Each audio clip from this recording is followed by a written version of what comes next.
Okay, so on the topic of Chabad, one of the major corruptions with Trump is BayRock, and there's a film done by a Dutch company called Zembla called The Dubious Friends of Trump. I suggest everybody checks that out.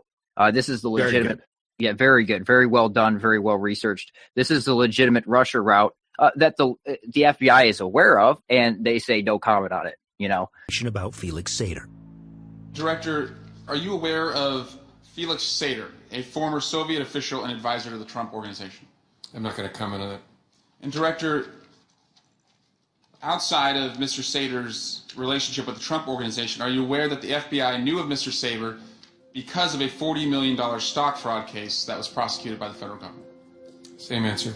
So BayRock was a real estate group that Trump used to get Trump Soho off the ground, because we got to remember Trump went bankrupt multiple times, so it becomes hard to get cash flow at that point. So you got to kind of find backers in shady places. So the owners of BayRock, this real estate group, Tafik Arif, provides the seed money in 2001, and he runs hotels. That's where his wealth comes from. And so he's involved with all these shell companies. So they're moving money through these shell companies. That's how these guys operate.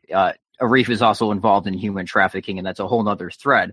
But anyway, Trump and Arif partner up for BayRock, and another owner is Felix Sater. Now, Felix Sater became an FBI informant and a military intelligence informant. So he was giving legitimate information for the military on Stinger missiles in Afghanistan. Now, he became an FBI/military informant after he got caught conducting a $40 million stock fraud operation. So, but the FBI said, "Oh, it's okay, become an informant, and we'll let you go back on your criminal activities." So, and it's almost like these guys set him up with Trump. There's a possibility that intelligence said, "Hey, we got a great business partner for you, Donald. His name's Felix Sater." And I'm sure Kyle could go on forever about Sater. But anyway, Felix's dad, Mikhail Sater, and Sater's not their original last name. It was much more Jewish than that. These guys are all Chabad Jewish mafia guys that I'm talking about here. Felix Sater. Man of the year. He was man of the year at, was it Crown Heights, Chabad in New York? Yeah, something like that. But anyway, Felix Sater's father was known by the FBI to be a syndicate crime boss for Simon Mogilovich. Now, Simeon Mogilovich was a notorious, very high-profile Ukrainian Jew Chabad mafia figure, one of the very high-profile guys. Mogilovich is a very high-profile, international organized crime figure. He's a man of a great deal of means. And we have every reason to believe that while he's based out of Russia at the moment, he could possibly be traveling under false identification, using aliases throughout the world.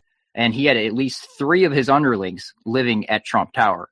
Now, Trump's earliest appearances in the Panama Papers, by the way, we would not know any of this stuff if it wasn't for the Panama Papers.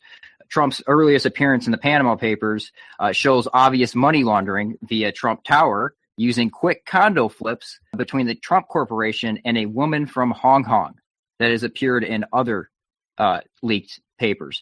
So anyway, going back to Mogilovich is very good friends with Dmitry Firtash, another Ukrainian Chabad Jew mafia figure was very close with Mogilovich. And he's also connected to Vincent Checkenquiz. All right, the original Jew behind SCL that injected the cash, it was involved in the Orange Revolution and all that stuff. So Checkenquiz and Firtash are connected via shell companies in Libya. So this is how these Chabad, this is how these international Jewish criminals, this is how they move their money around, through shell companies. Okay, that's our only chance of really getting a paper trail here, is these shell companies that we got here. But anyway, so obviously, SCL Group is connected to Trump in that way.